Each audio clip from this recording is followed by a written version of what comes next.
Made in New York podcast with Mikki Love here in Queens Finest Barbershop and Clothing Store in, I guess we call this Elmhurst. On Queens Boulevard. So tell us a little bit about yourself, who you are, your story. Well, I know you got a lot of history. My name is Mikki Love, they call me. I'm from Woodside, Queens.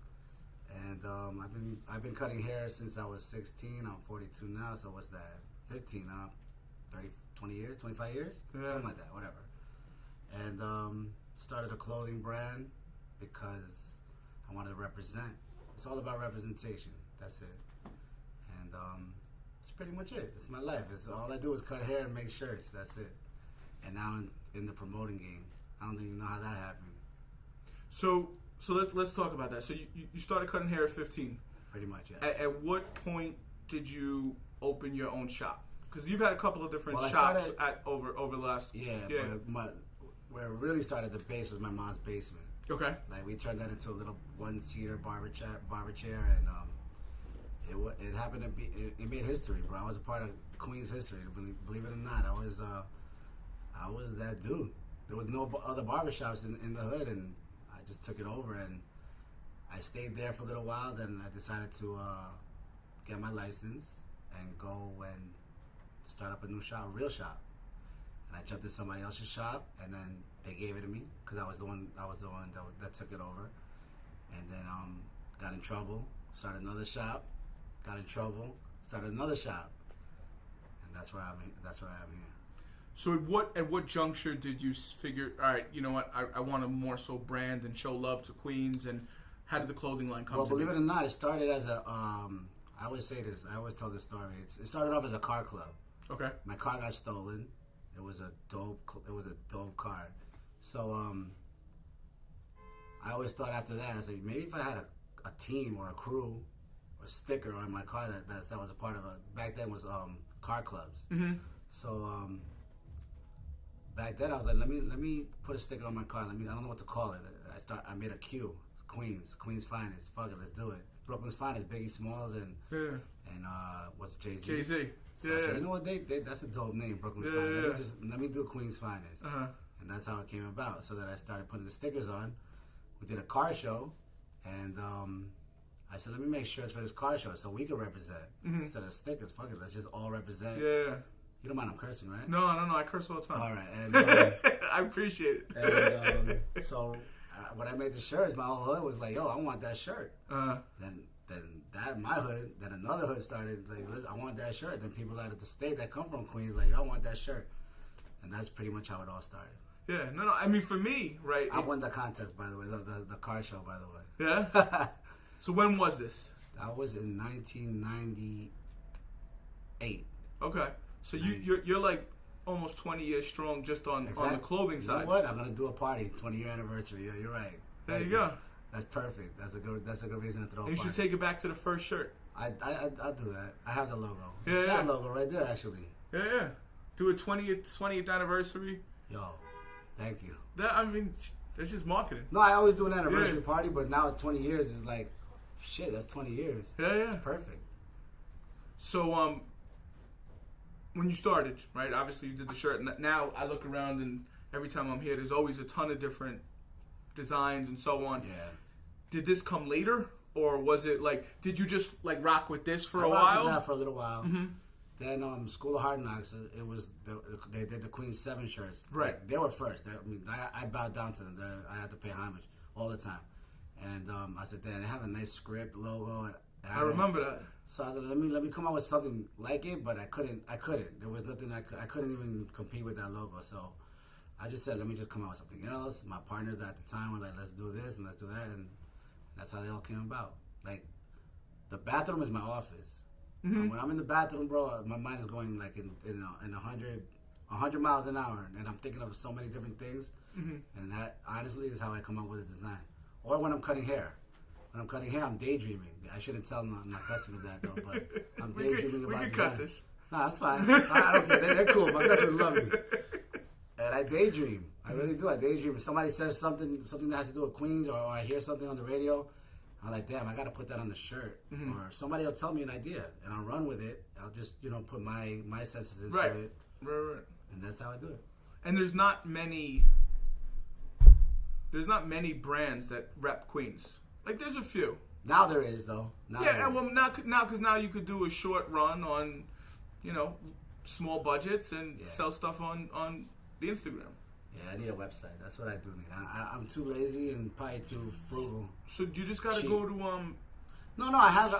I have it already. I just gotta get inventory. Right. And I just gotta get ready. I'm not ready yet. I have a lot of inventory for it, but I don't feel I'm ready because I think people are expecting a great website from me, and I don't think I have that yet. I'm gonna be frank with you. I don't think anybody expects. First of all, I don't think anybody honestly looks at websites specifically anymore. Sorry. Sorry. It's my favorite song. Yeah, we make fun of that shit all the time. That's the top of the Maybach. You like that trap? I like the track. I don't Trap. like. No, I hate trap. You gotta go to my parties. Then. Yeah, I do. My parties are amazing. I know. I just to be honest, like all I do is work. Yes. So by the time I get home, I'm just like. Yo, I'm telling done. you, it's worth it, bro. I was gonna come. You you could tell him I was trying to come to Mr. Cheeks. If you like old school music, yeah. you will love my party. I tell everybody that doesn't come out, that don't go out at all. I said just come if you like old school music. If you're old school, and you just want to listen to some dope music, it's not even about the bitches, to be honest with you, and it's not about like the niggas are fighting and shit, and it's just about the dope vibe, man. And everybody that leaves there will say, "Yo, I'm coming back. This is the only time I'm gonna go out. Is I'm going to your party." So how did that come to be? Because that's been a recent. I honestly don't even know. That just fell on my lap. It fell on my lap. Let me just do a party for Queens Finest, and my DJ Butch Rock. He's the king of old school for me. He's the king of old school. So I know what he does. So I said, let me put him on for one of my parties. Let me just throw it because I wouldn't throw a party without him. So I said, let me put him on, see what happens. And just from there on, it just rocked out. And they were like, people wanted it, so I kept on giving it to them. Right, no. If you're gonna eat it. Now they gave me a spot. Then they gave me another spot, and like, it's dope. I think it's dope. Listen, I mean, I personally think if you could try to do something, even if you fall flat on your fucking face, it's dope. Because most people won't try. Most people won't take the risk. Most people won't go out there and do something that's out of the norm of what they typically do because it's just not in their nature.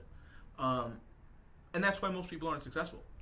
I think is what it ultimately comes down to. When you see people that do this and this and this, and it's not like, and they're doing well at all of it, it's usually just because they're, driven and fucking out there grinding. I'm grinding. It's just tiring. Like, it's easy when you got it. Like, right. Like I think I have a good small crowd. That'll come, like people think it's, oh shit, it's crowd. You got a big crowd, but it's only 200, 300 people. Believe it or not, it's only like a club right there across the street fits 2,000. Yeah, I definitely can't fill that up. Yeah, but I know what I can do is it's nice and small and it's comfortable and it's so far it's a success. Yeah. I can't believe that place is gone. No, it's there. What are we? Oh, I'm talking about play. Not plays. I would have loved that. That would have been perfect for me. I would have loved that. I remember being in there because I grew up not far from here, right down the block. Yeah. Right by the mall. Oh yeah, you told me. Yeah. And I remember going in there just as it started coming off and became friendly with a couple of the bartenders and dope. Miracle. What's his name? Short guy. Fred. Yeah. And spent a lot of time in there. I remember seeing Don Omar in there. For real? Yo, they did a show. The line was down the fucking block this way. And this was as like Dale and Delay with just like hits. Yo, the place was a zoo. For real? Yeah. Fucking insane. But, shit changes. They changed the inside of there like 5 times.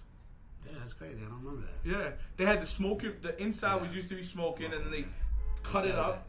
And then they had pool tables, and then no pool tables, and then this, and, But listen, you got to make your model work. I remember when they first started. But right now, that would have been a dope spot for my shit. That would have been perfect. With the bowling alley, with the pool tables. That's true. I wish.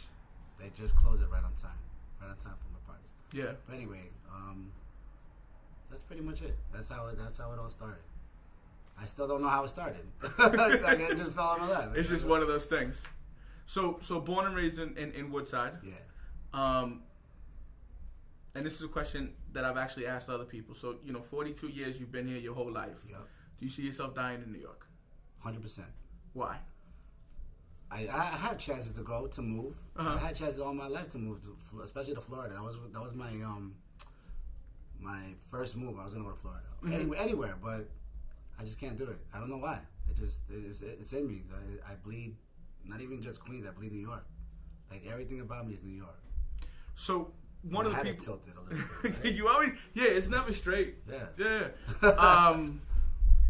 One of the girl we were talking to earlier was talking about how every time she comes back into New York, she feels an energy. And I know you spend a lot of time in and out because you travel extensively. Vacation shit. Yeah, listen, I'm envious. I have a 2-year-old, so that's unfortunately not incredibly realistic for me right now. But when you come back, because I know me now lately, as I've been leaving and coming back to New York, I'm less and less excited to be back.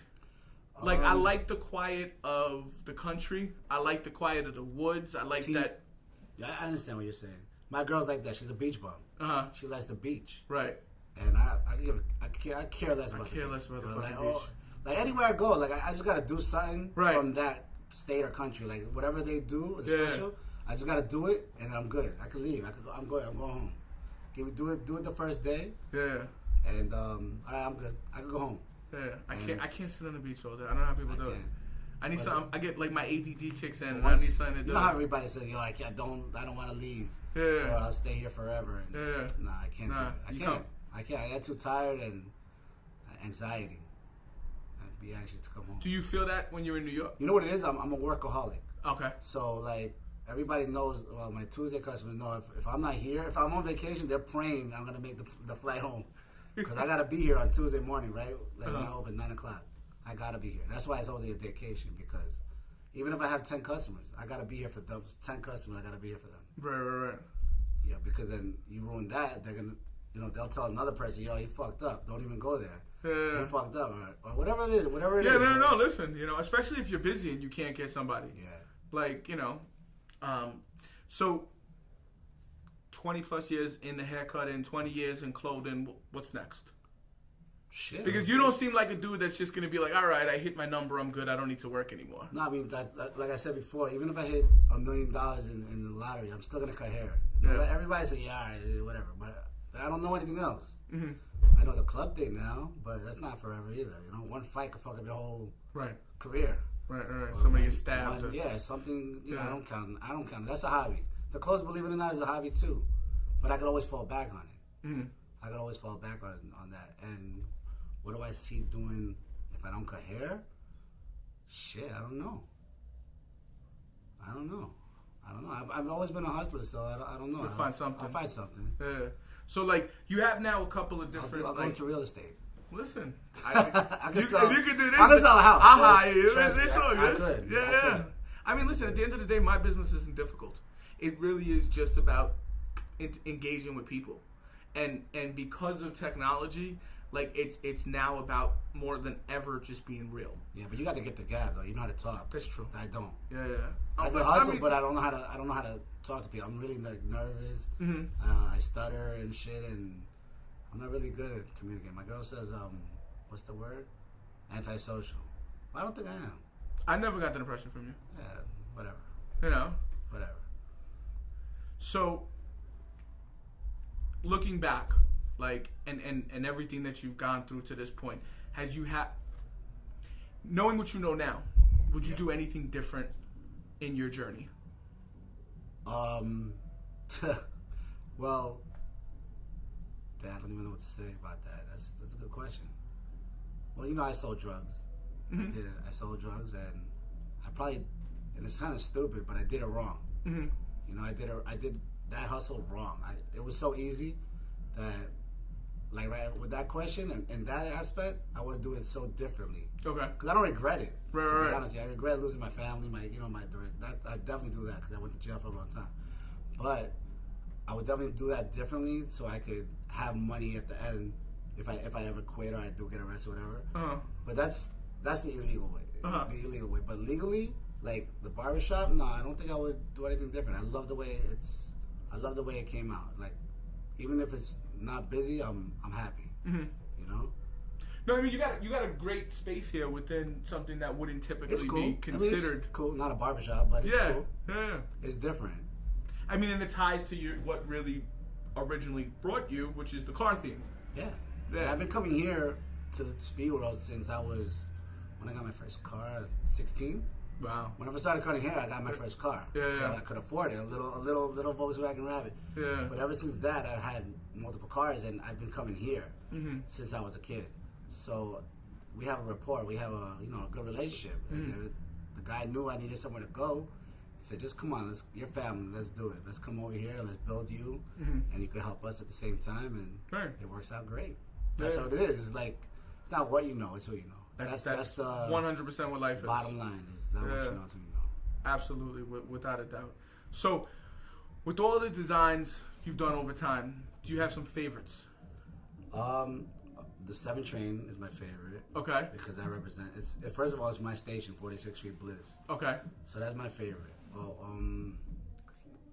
I don't know. I got in trouble for the Mets. Yeah. I got a cease and desist from Mets MLB. That was pretty cool though, actually. That was really cool, actually. I was like, that's like when you say, "What, nigga, we met," you know? Yeah. Because for them to acknowledge to care, it, right? Yeah, that means I did something. Because at that point, everybody was wearing that Queens Finest shirt to the Met game, to Citi Field. Okay. And they must have saw it and felt some kind of way. I don't know. What can I say? It was good. It was, but those are my 2 favorites. Any future product lines you see yourself testing since? Like, I've seen you get into like pomades and beard oils and mugs and hats. And obviously a lot of that's probably just like, let me test this on this many pieces. It's all a test. It's all a trial and error stuff. Yeah. The pomades are dope and the gel is dope, but like I don't have time to sell it.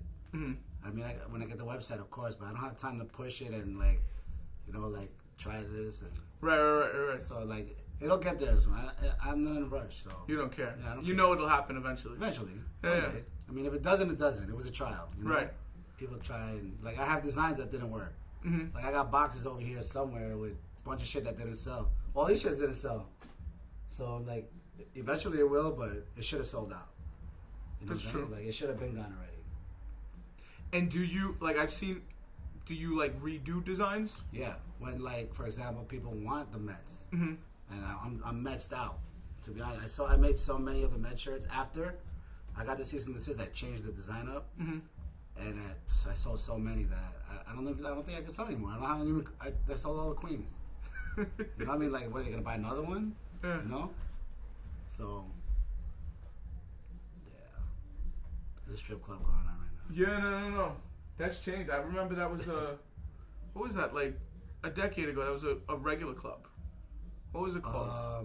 718 Before that, Newest. Yeah. Many nights I spent in there. Not me. I was one time. Yeah, no. I was dating some girl from But Woodside. that would have been cool to do. So, oh, yeah? Yeah. Oh, that was on 46th Street, off of 46th Street. I probably know her. Oh, we're live. Shh. It's a long time ago. It's a past life. So before we wrap, is there anything you want to share with us about your brand? Any information? Well, no, not really. Just, I mean, like, the barbershop sells itself. You know what I mean? Like, if you're a good barber, like, all my barbers are great. So it's just sell them. It's hard for a walk-in to come in. So you got to come and make the appointment or make the appointment. The clothing, I'm just going to keep on going. No matter what. Change the designs, new designs. I have a lot of dope shit coming out this summer. Okay. All, like picture shit. It's going to be dope. And, as for the club, man, I'm doing that old school theme every once a month or twice a month now. So how did you, about that, now that I got you here. Go ahead. So you generally have a lot of performers that come. I've seen you had a bunch of freestyle performers. Hip-hop freestyle. Yeah, you had Mr. Cheeks this past weekend. I know you got Oro Solido coming. Yeah. Like, how did that tie in? Because again, it just, I don't know, it just fell in my lap. You know, people like, now that I'm in that business, like, it's like I said, it's all about who you know. So right. My boy knows this guy that knows that guy. Can you tell him that I want him to perform? And that's how pretty much how it starts. And then and now I have a relationship with that guy, so now he hooks me up with his boy. Yeah, or whoever. Yeah. So now I'm pretty cool with like the rappers that I loved growing up, like Greg Nice and Smooth. Yeah. Shit, I loved them when I was growing up. And now I could call Greg right now and be like, yo, what's up? What you doing? You know, what's going on? Yeah. He lives in Atlanta, whatever. But that's dope. That shit is crazy. Yeah. It's fucking like, to me, I'm a groupie. Right. When I see the rappers or singers that come to my show, I mean to the club, yeah, I want to show how much of a groupie I am, but I can't show it. Right. But I'm dying inside. Yeah. I'm crying inside, to be honest with you now. Because you didn't believe this shit. Like, not that you didn't believe it was possible, but like you couldn't have imagined it in your wildest dreams. These are niggas that I'm like, yo, man, I rap every song that they have, you know, sing every freestyle song, and they're just hanging out with us. Like now it's fucking, it's crazy.